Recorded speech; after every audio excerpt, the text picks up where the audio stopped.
नमस्कार. आज जिममध्ये लेग वर्कआउट डे होता. लेग वर्कआउट केलं. त्याच्यानंतर घरी आली. घरी येऊन काय बघितलं, सीमाने ही सुंदर अशी मला साडी दिली. किती सुंदर कलर आहे ना. तिने स्पेशली काशीवरून मला साडी आणली आहे. थँक यू सीमा. मला खूप साडी आवडली. घरी येऊन पटापट रेडी झाली आणि निघाली सलूनसाठी. आज आलो होतो आम्ही ठाकूर विलेजच्या सलूनला. ह्या होत्या माझ्या लॅशेससाठी क्लायंट.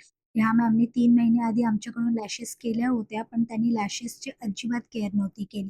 केअर म्हणजे काय असतं, लॅशेस झाल्यावर तुम्हाला नॅचरल लॅशेसला रब नाही करायचंय आणि जर लॅशेस छान राहिले असतील, तर त्याच्यासाठी तुम्हाला रिमूव्हरसाठी यायचंय.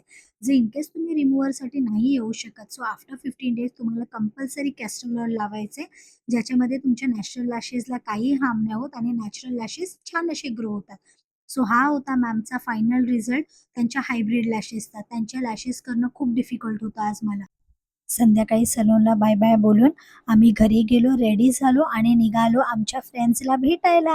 आज आम्ही बऱ्याच दिवसानंतर आमच्या फ्रेंड्सला भेटायला गेलेलो. ऑलमोस्ट मला तर वाटतं 4-5 मंथ्स नंतर.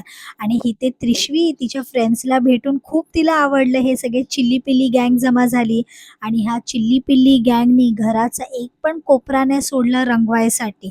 इथे दामिनीने तर स्केच पेन आणून दिलेली, "घ्या, अजून काय बाकी असेल तर ते पण रंगवा." आणि इथे मुलं लागली होती त्यांची ड्रॉइंग दाखवायला आणि आम्ही सगळ्यांनी एवढा छान टाईम स्पेंड केला. आज आम्हाला नग्मासुद्धा भेटली होती बऱ्याच टाईमानंतर. आजचा दिवस तर खूप मजेत गेला. उद्याच्या ब्लॉगमध्ये भेटू. Bye bye. Thank you.